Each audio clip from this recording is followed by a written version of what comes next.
ఓం నమః శివాయ. ఓం నమో నారాయణాయ. ఓం శ్రీ నరదృష్టి నివారణ కాల భైరవాయ నమో నమః. ఓం సూర్య అరిష్టేతు సంప్రాప్తే సూర్య పూజాంచ కారయేత్. సూర్య ధ్యానం ప్రవక్ష్యామి ఆత్మదోషపీడోప ఉపశాంతయే. హరి ఓం. మా ఛానల్కి స్వాగతం. చూస్తున్న వీక్షకులకు ప్రేక్షకులకు ప్రియ కాళభైరవ భగవద్బంధులకి స్వాగతం పలుకుతూ మమ్మల్ని ఎంతగానో ఆదరిస్తూ ఉండబడినటువంటి ప్రియ సోదరీమణులకు సనాతన ధర్మ సంరక్షకులకు వీక్షకుల అందరిపైనను సూర్య భగవానుడి యొక్క ఆశీస్సులు ఉండాలని నిత్యము అందరినీ ఆయురారోగ్యాలుగా కాపాడాలని కోరుకుంటూ 17వ తారీఖు 12వ నెల 2023 నుండి 14 జనవరి 2024 వరకు ఏడాది తర్వాత ధనుసు రాశిలో సంచారం చేయనప్పుడు ఎలాంటి ఫలితాలు ఉంటాయో సవివరంగా సంపూర్ణంగా తెలుసుకుందాం. తులారాశి వారికి రవి భగవానుడు ధనుసు రాశిలో ఏడాది తర్వాత తృతీయ స్థానంలో సంచారం చేయనప్పుడు ఎలాంటి ఫలితాలు ఉంటాయో ఈ వీడియోలో సవివరంగా సంపూర్ణంగా తెలుసుకుందాం. తులారాశిలో ఏ నక్షత్రాలు వస్తాయనగా చిత్తా నక్షత్రంలోని 3వ పాదం, 4వ పాదం, స్వాతి నక్షత్రంలోని 4 పాదాలు, విశాఖ నక్షత్రంలోని 1, 2, 3 పాదములు కలిపితే తులారాశి. తులారాశికి అధిపతి శుక్ర భగవానుడు. వీరికి ధనుసు రాశిలో రవి భగవానుడు ఏడాది తర్వాత సంచారం చేయడం వల్ల దాతృస్థానంలో ఉండడం, తల్లిదండ్రులతో, అన్నదమ్ములతో, అక్కాచెల్లెలతో, సోదరీమణులతో మీరు ఆప్యాయంగా అనురాగంగా ఉండగలగాలి. మానవ సంబంధాలని దయచేసి మానవ సంబంధాలుగానే చూడండి. ఆర్థిక సంబంధాలుగా మార్చుకున్నారా? స్థిర చరాస్తులలో ఇబ్బందులు ఉండడం, బంధుత్వాల్లో ఇబ్బందులు ఉండడం, అనేక రకాలైనటువంటి పనులలో మీరు ఇబ్బందికి గురి చేసుకోకుండా ఉండబడినటువంటి వాటితోనే మౌనంగా, ధ్యానంగా, ఆధ్యాత్మికంగా ఉండగలిగినట్లయితే కుటుంబంలో, సమాజంలో మీకు ఎనలేటువంటి కీర్తి ప్రతిష్టలు మీ సొంతం కాబోతున్నాయని చెప్పి గమనించాలి. వ్యవసాయ సోదరీమణులకు, అలాగనే సాఫ్ట్వేర్ ఉద్యోగస్తులకు, పారిశ్రామికవేత్తలకు ఇది చాలా మంచి కాలము అని చెప్పి గమనించాలి. గృహంలో నివసించే అందరిపైనను సూర్య భగవానుడి యొక్క ఆశీస్సులు ఉండగలగాలి అన్నట్లయితే ప్రధానంగా సూర్యుడు ఆరోగ్యకారకుడు, ఆత్మకారకుడు, పితృకారకుడు కనుక తల్లిదండ్రుల మాట పిల్లలు వినకపోవడం, పిల్లలు సక్రమంగా చదువుకోకపోవడం, వేళకు తిండి తినకపోవడం, నిద్ర పోకపోవడం, అనారోగ్య సమస్యలు తెచ్చుకోవడం, ఈ మధ్యకాలంలో ప్రధానంగా మొబైల్ని రాత్రిపూట టీవీలను అలాగనే కంప్యూటర్ల ముందర గంటల తరబడి కూర్చోవడం వల్ల అనేక మందికి తలనొప్పులు, కంటికి సంబంధించిన సమస్యలు, చర్మ వ్యాధులు, అనేక వ్యాధులు వస్తూ ఉంటాయి. ఇలాంటి కాల సమయంలో మనము స్వామివారి ఆశీస్సులు ఎలా పొందగలగాలి అన్నట్లయితే సూర్యుడు వచ్చేటువంటి కాల సమయానికి కాలకృత్యాలు తీర్చేసుకొని స్నానం చేసుకొని ఒక రాగి చెంబులో ఒక పిడికెడు గోధుమలను వేసుకొని సూర్యభగవానుడు రాగానే ఓం హ్రాం హ్రీం హ్రౌం సహ సూర్యాయ నమః అనేటువంటి మంత్రాన్ని ఒక 6 సార్లు, కుదిరితే 27 సార్లు, కుదిరితే 108 సార్లు మంత్రాన్ని ఉచ్చరింపచేసినట్లయితే సంపూర్ణంగా సూర్యుడి యొక్క ఆశీస్సులు కలిగి వీరికి కంటి సమస్యలు, దేహ సమస్యలు, ఆత్మ సమస్యలు, పితృదోష నివారణ కలుగుతుందని చెప్పి గమనించాలి. అలాగా చాలామంది యంత్రాలతో, ఆయుధాలతో పనిచేయడం కానీ పరుసుల ప్రభావంతో ఉండబడిన వారు స్వామివారి ఆశీస్సులు ఇంకనూ అదనంగా కావాలి అన్నట్లయితే ప్రతి ఆదివారం పూట ఉదయం 6 గంటల నుంచి 7 గంటల వరకు రవి హోర జరుగుతుంటుంది.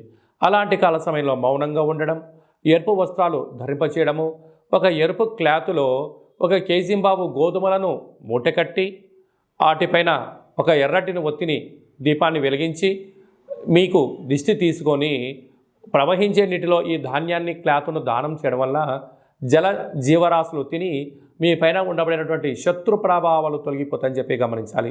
అలా కుదరలేదు, ఈ యొక్క గోధుమల్ని నీటిలో నానబెట్టి గోమాతకు ఆహారం ఏర్పాటు చేయండి. అలా కుదరలేదు, బ్రాహ్మణుడికి దానం చేయండి, అద్భుతమైన ఫలితం కలుగుతుంది. ఇదల్లా కాదండి, మా వల్ల అయ్యేటువంటి పరిస్థితి లేదు, ఈ పని యొక్క ఒత్తిడిలో నేను ఆరోగ్యాన్ని సక్రమంగా కాపాడుకోలేకపోతున్నాను, మానసిక వేదంతో ఉన్నాను, నిద్రలేని రాత్రులు గడుపుతున్నాను అనేటువంటి పరిస్థితులు కలిగినటువంటి వారందరికీ కూడా ఒక అద్భుతమైనటువంటి రెమెడీ ఏమిటయ్యా అనగా ప్రతిరోజు స్నానం చేసేటప్పుడు ఒక చిటికెట్ని గోధుమలను అందులో వేసి ఆ నీటితో స్నానం చేయడము ఆరోగ్య యోగము. అలాగనే ఈ యొక్క నవగ్రహ రవి వృక్షకల్ప దేవత అంటారు. అంటే ఎక్కడైతే వృక్షం ఉంటుందో అక్కడ సస్యశ్యామలంగా ఉంటుందని మనకు తెలుసు. అలాగా ఈ రవిగ్రహ కల్పవృక్ష దేవతను గృహంలో కానీ, ఆఫీస్లో కానీ, కారులో కానీ, ఫ్యాక్టరీలో కానీ, కర్మాగారాల్లో ఉంచుకొని ప్రతిరోజు ఒక 6 సార్లు ఓం హ్రాం హ్రీం రోం సహ సూర్యాయ నమః అనే మంత్రాన్ని ఉచ్చరింపచేసుకొని 2 అగరబత్తులు వెలిగించేసి ఈ వృక్షదేవత యొక్క చుట్టూ తిప్పినట్లయితే ఆ గృహంలో నిత్యము ఆయురారోగ్యాలు, ఆనందము, పితృదోషము, అలాగే ఆత్మకు సంబంధించిన దోషాలు, అనారోగ్యము, వాహన ప్రమాదాలు అలాంటివన్నీ కూడా నివారించబడి ఆరోగ్యం భాస్కరాదిత్యత్ అన్నట్టుగా సూర్యభగవానుడు నిత్యము మన ఇంట్లో ఉంటూ ఆయన ఆశీస్సులు మన మీద ప్రసాదించడం జరుగుతుంది. కనుక ఆసక్తి గలవారు ఈ యొక్క కింది నెంబరు సంప్రదించి ఆ నవగ్రహ రవి వృక్షకల్ప దేవతను సొంతం చేసుకోగలరు. అలాగనే మీ వ్యక్తిగత జాతకం తెలుసుకోవాలనుకుంటున్నారా?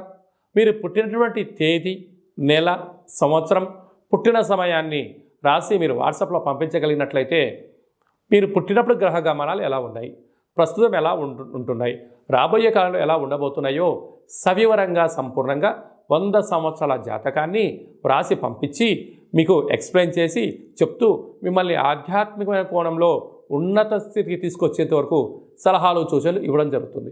చాలామందికి పుట్టినటువంటి కాల సమయంలో డేటా బర్త్లు లేనటువంటి ఏకైక కారణం చేత మీ పేరు యొక్క మొదటి అక్షరాన్ని అనుసరిస్తూ మీ యొక్క ముఖ కవళికలను, హస్తరేఖలను చూసి గవ్వల ద్వారా కాళభైరవ ఉపాసన చేత భూత భవిష్యత్ వర్తమానాన్ని తెలియజేయడం జరుగుతుంది. అలాగా మీ అబ్బాయికి కానీ అమ్మాయికి కానీ ఎంతగా చూసినా పెళ్లి సంబంధాలు కుదరడం లేదా, ఎందుకు కుదరట్లేదు, ఎలాంటి అబ్బాయిని ఎలాంటి అమ్మాయిని వధువుగా తెచ్చుకోవాలి, మరి యొక్క వివాహ జాతక పొంతనలో ఎలా ఉంటుందో మీకు సవివరంగా సంపూర్ణంగా కూడా తెలియజేయడం జరుగుతుంది. అలాగనే వివాహమైన దంపతులు తరచుగా గొడవ పడడం, 490 కేసులు పెట్టుకోవడం, కోర్టుకు సమస్యలు ఎక్కడం అలాంటి పరిస్థితులు ఉండబడిన వారు మీ యొక్క పేర్లు పంపించినట్లయితే ఆ పార్వతీ పరమేశ్వరులాగా మీరు నిత్యము కలిసి ఉండడానికి ఆధ్యాత్మిక సలహాలు సూచనలు జరుగుతుంది.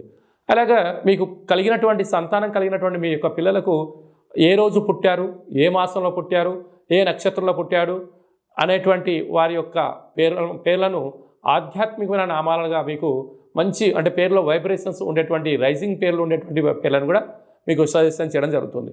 అలాగనే కాళభైరవ మంత్ర సాధన చేయాలనుకుంటున్న వారు కానీ, కాళభైరవ మంత్ర ఉపాసన చేయాలనుకుంటున్న వారు మన యొక్క దేవాలయంలో ఆధ్యాత్మికమైనటువంటి మీకు మంత్ర ఉపదేశాన్ని కూడా చేయడం జరుగుతుంది. ఆసక్తి గలవారు ఈ కింద నెంబర్ సంప్రదించి అపాయింట్మెంట్ తీసుకొని సంప్రదించగలిగినట్లయితే మీకు ఆధ్యాత్మిక సలహాలు సూచనలు ఇవ్వడం జరుగుతుంది. కనుక ఏడాది తర్వాత ధనుసు రాశిలో రవి భగవానుడు సంచారం చేయనప్పుడు అందరికీ నిండు నూరేళ్ల ఆయురారోగ్యాలను, మనశ్శాంతిని, ఆరోగ్యాన్ని ప్రసాదించాలని కోరుకుంటూ ఆశీర్వచనం. ఓం శతమానం భవతి శతాయ పురుష సతేంద్రియ ఆయుష్యేవేంద్రియే ప్రతిష్టతి ధనం ధాన్యం బహుపుత్రలాభం శత సంవత్సరం దీర్ఘమాయు నిత్యం సూర్యనారాయణ దేవత అనుగ్రహ ఆయురారోగ్య ఐశ్వర్య ప్రసాద సిద్ధిరస్తు. ఈ వీడియో మీకు నచ్చినట్టయితే లైక్ చేయండి, షేర్ చేయండి, మా ఛానల్ని సబ్స్క్రైబ్ చేసుకోండి. మేము చేస్తున్న ఆధ్యాత్మిక వీడియోలు అందరికన్నా ముందుగా మీరు చూడాలి అన్నట్టయితే గంట సింబల్ ప్రెస్ చేయండి, అలానే బటన్ కూడా తెలియచేయండి. ఈ భక్తి సమాచారాన్ని భగవద్బంధులకు, మిత్రులకు, స్నేహితులకు చేరవేసి సూర్య భగవానుడి యొక్క ఆశీస్సులు పొందండి.